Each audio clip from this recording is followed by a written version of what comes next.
Hey everyone, Mr. Happy here, and in this video we'll be doing a full breakdown on Monk's job changes and additions coming in Endwalker. This information is fresh out of the latest media tour, but bear in mind everything in this video is still subject to change before Endwalker's release. I'm not going to focus too much on potencies here either, unless I feel like it's necessary to bring up, as it might be leading me to believe they have a certain plan for some of these skills. Also, there is a playlist in the description and from clicking the eye in the top right corner in order to take you to all of my other Endwalker job change videos. With that, let's get started. So Monk has undergone some significant changes to the job's burst and maintenance, but outside of that, it's going to feel almost identical between your buff windows. As such, there were a lot of old skills that got adjusted. For starters, True Strike and Twin Snakes had their positional bonuses completely removed. After thinking about the busyness of the new Monk openers and reopeners, I can see why, but it should also help players afraid of positionals to maybe take that first step into trying the job. In the Media Tour build, they had their non-positional potencies, the same ones they have on live if you hover over them now. This specifically makes True Strike a weaker option than Snap Punch as opposed to equal potency. Just bear this in mind when considering burst windows. I'll be keeping an eye on the potencies when Endwalker actually goes live on November 19th. Also, stances from completing a weapon skill now last 30 seconds as opposed to 15, so perhaps we'll need to use Form Shift less? Next up, with Grease Lightning being a passive trait since 5.4, the dev team wanted to move their chakra gauge to a lower level. So they brought meditation all the way down to level 15. This is actually an awesome change for brand new players. Getting it while they are still leveling Pugilist should make leveling much more exciting. Also, makes sinking down a lot better too. At level 15, 5 chakras lets you use Steel Peak, which then becomes Forbidden Chakra at level 54.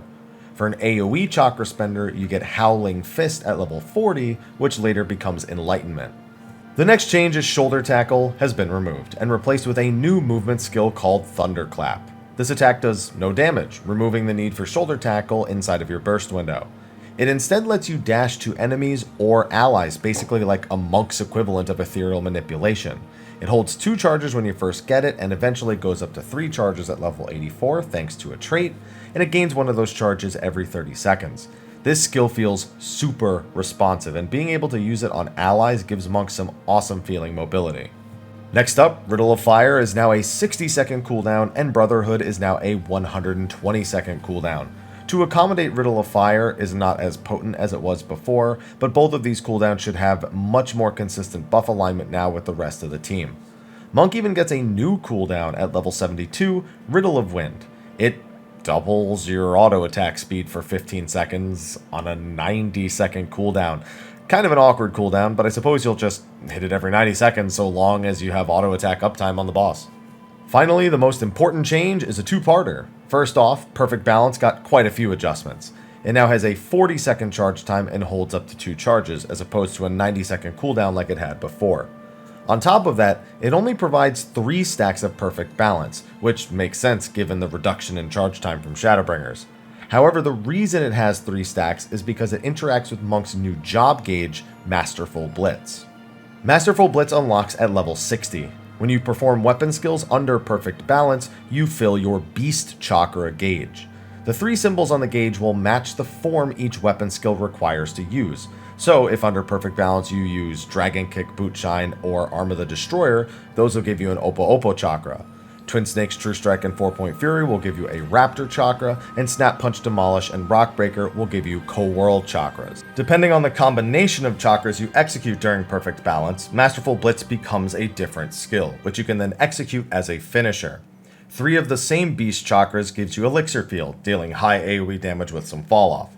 Having 3 different chakras turns it into Flint Strike, which basically does the same, and having 2 of the same type and 1 of another gives you Celestial Revolution, which is just a single target attack. Based on the potencies in the Media Tour, Celestial Revolution basically seems like a consolation prize for making a mistake, as it has less potency than both other Blitz skills. It does not appear to be a single target option for blitzing. You'll always want to go for Elixir Field or for Flint Strike. So always match 3 of the same Beast Chakra or do 3 different ones. Each Blitz additionally provides either a Lunar Naughty or a Solar Naughty. Elixir Field and Celestial Revolution give Lunar Naughty, while Flint Strike gives Solar Naughty.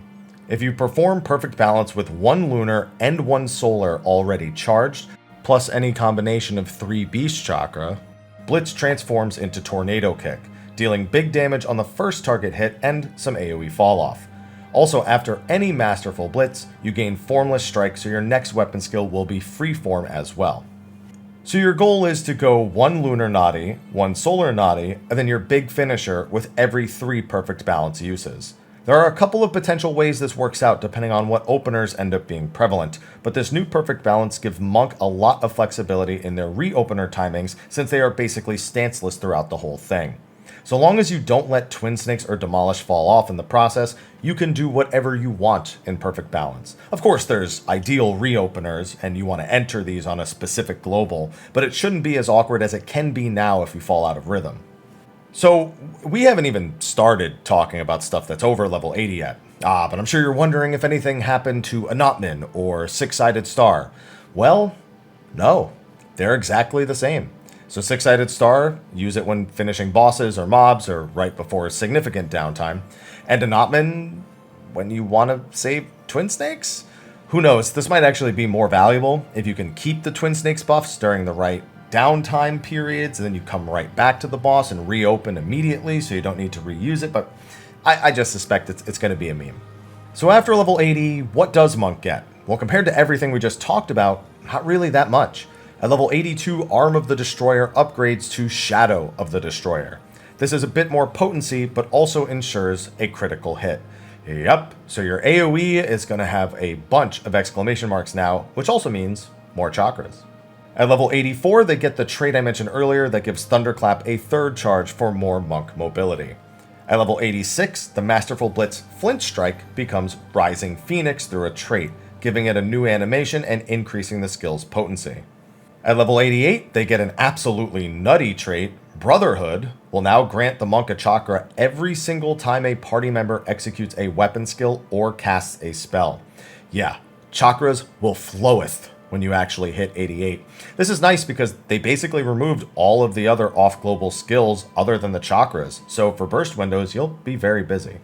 And at level 90, a trait transforms Tornado Kick into Phantom Rush, increasing the potency of your Blitz finisher.